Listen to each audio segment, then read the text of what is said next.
नमस्कार, स्वागत है आपका। मैं हूं आपके साथ सुमित झा। बांग्लादेश में हिंदुओं पर हमले, उनके साथ मारपीट, मंदिरों में तोड़फोड़ और फिर बांग्लादेश की सेना का भारत के खिलाफ उकसाने वाली कार्रवाई। हर रोज नई नई तस्वीरें सामने आ रही हैं और कट्टरपंथियों के साथ साथ अब आतंकियों की भी बांग्लादेश में घुसपैठ कराई जा रही है। और नोबेल के शांति पुरस्कार जीतने वाले मोहम्मद यूनुस तमाशा देख रहे हैं। उल जुलूल हरकतों से भारत से बांग्लादेश के रिश्तों की तिलांजलि दे दी गई। यूनुस की सत्ता संभालने के बाद से ही बांग्लादेश में हिंदुओं के खिलाफ अत्याचार बढ़ गए और अब तो चरमपंथी खुलेआम मारने की धमकी भी दे रहे हैं, मौलाना जहर उगल रहे हैं। सवाल है कि क्या मोहम्मद यूनुस की सरकार आतंकियों और कट्टरपंथियों की सरकार बन चुकी है? और सवाल ये कि क्या ये इस्लामिक जिहाद के तहत सब कुछ हो रहा है? इस्लामिक जिहाद जिसका मतलब है कि गैर मुसलमानों को मारो, उनकी संपत्तियों पर कब्जा करो, उन्हें गुलाम बनाओ। क्या पाकिस्तान की तर्ज पर बांग्लादेश इस्लामिक जिहादियों और आतंकियों का गढ़ बनता जा रहा है, वहां पर उन्हें पाला पोसा जा रहा है? तो क्या पाकिस्तान जिस तरह आतंकिस्तान बन गया, क्या उसी राह पर बांग्लादेश भी अब आतंकियों का देश बनने जा रहा है? कभी भारत का अच्छा दोस्त रहा बांग्लादेश, अब भारत का ही कट्टर दुश्मन बनता जा रहा है और उसकी नजदीकियां पाकिस्तान से बढ़ती जा रही हैं। कभी हिंदुओं से मोहब्बत करने वाला बांग्लादेश अब हिंदुओं और भारतीयों से नफरत करने लगा है। नोबेल शांति वाले मोहम्मद यूनुस ने जब से बांग्लादेश की सत्ता संभाली है, ये देश अब कट्टरपंथी की राह पर चल पड़ा है। वहाँ का मुसलमान अब दोस्ती की भाषा भूल चुका है, तभी वहाँ हिंदुओं पर लगातार हमले हो रहे हैं। हिंदू मंदिर तोड़े जा रहे हैं और मूर्तियां जलाई जा रही हैं। इतना ही नहीं, अब तो तलवार से हिंदुओं को काटने की धमकी भी दी जा रही है। बांग्लादेश अब जिहाद के रास्ते पर है। बांग्लादेश में चरमपंथियों का बोलबाला हो गया है। बांग्लादेश में सड़कों पर भारत के खिलाफ खुलकर प्रदर्शन किए जा रहे हैं। भारत और भारतीयों को खुलेआम धमकी दी जा रही है। वहाँ रहने वाले हिंदुओं का तो पहले से जीना मुहाल है। एक के बाद एक कई इस्कॉन मंदिरों को तोड़े जा रहे हैं। ढाका में उपद्रवियों ने इस्कॉन सेंटर को आग के हवाले कर दिया, जमकर तोड़फोड़ भी की। शेख हसीना के देश छोड़ते ही बांग्लादेश पूरी तरह से कट्टरपंथ की चपेट में आ चुका है। बांग्लादेश अब पाकिस्तान की राह पर निकल पड़ा है। अब सवाल है कि क्या नोबेल शांति पुरस्कार वाले यूनुस लगातार नफरत का बीज बो रहे हैं? क्या वही हिंदुओं के प्रति भड़की आग को और हवा दे रहे हैं? अगर ऐसा नहीं है तो फिर वो बांग्लादेश में एक्शन क्यों नहीं ले रहे हैं? बांग्लादेश में हिंदू मंदिरों और हिंदुओं को लगातार टारगेट किया जा रहा है। 2 दिन पहले मेहरपुर के इस्कॉन मंदिर में तोड़फोड़ करने के बाद मंदिर को आग के हवाले कर दिया गया। उसके बाद उसी दिन रात में नमहट्टा के इस्कॉन सेंटर को टारगेट किया गया। इससे पहले ढाका की सड़कों पर बांग्लादेशी मुसलमानों ने भारत के खिलाफ बड़ा प्रदर्शन किया। प्रदर्शनकारी पुलिस की सुरक्षा में भारत के खिलाफ जहर उगल रहे थे। ISI के झंडे लहराते हुए कट्टरपंथी इस्लामी संगठनों के उग्रवादी दिखाई दिए।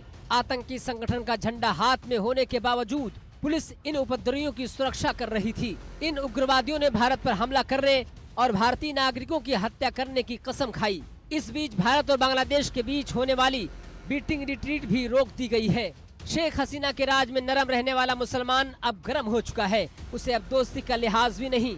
यही वजह है कि बांग्लादेश में हिंदुओं पर लगातार हमले हो रहे हैं और मंदिर भी तोड़े जा रहे हैं। Bureau report, India news.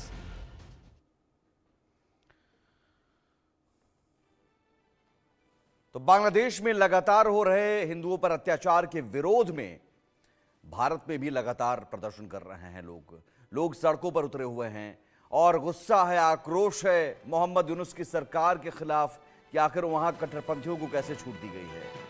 आप तस्वीरों में देख रहे हैं श्रीनगर, जम्मू कश्मीर, लखनऊ, यूपी की तस्वीरें हैं।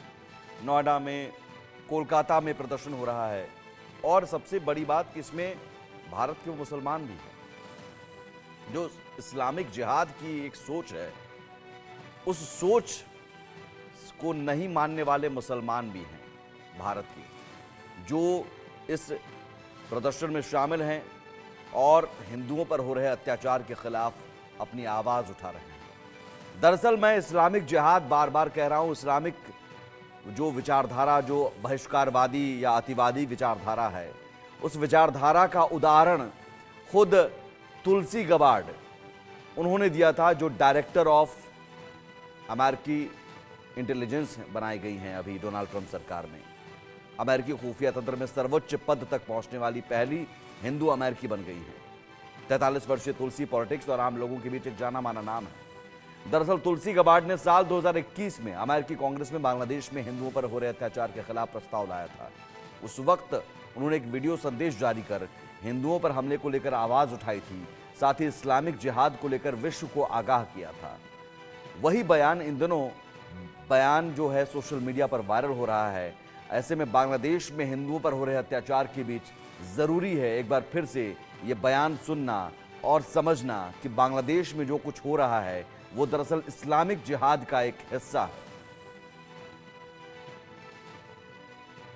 The Islamist, not to be confused with Islam, the Islamist persecution of Hindus and other religious minorities in Bangladesh didn't end with Bangladesh's independence.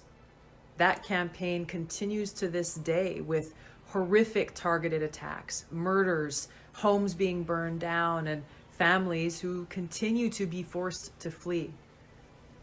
In the early 1900s, Hindus made up roughly 33% of the Bangladesh population. Because of this persistent Islamist campaign targeting Hindus, just 8% of Bangladesh's population are Hindus today. Just a few days ago, in Bangladesh, hundreds of hardline Islamist extremists attacked Hindu temples, destroyed a train, set fire to government buildings, the press club, and public buses, leaving dead and injured behind. Unfortunately, the Islamists' campaign of terror against Hindus, other religious minorities, secularists, atheists, and others in Bangladesh is not unique. It's been going on for centuries. Prior to US regime change wars in Iraq, Libya, and Syria, which either toppled or weakened secular authoritarian leaders who protected religious minorities from Islamist jihadists, there were 1.5 million Christians in Iraq and 2.2 million in Syria. Now there are an estimated 200,000 to 300,000 Christians in Iraq and 450,000 in Syria. Afghanistan was a very multi-religious country which included Hindus, Buddhists, Zoroastrians, and more prior to the Islamist takeover.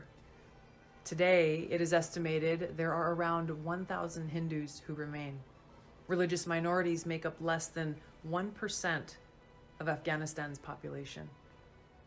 Until the leaders of the United States and the world condemn and commit to defeating the Islamist exclusivist ideology, an ideology which holds that all non-Muslims and many so-called quote-unquote heretical Muslims need to be wiped from the face of the earth, enslaved, or at the very least kept as second-class citizens without the right to own land, worship openly, etc., like in Pakistan, the jihadist campaign of terror will continue throughout the world.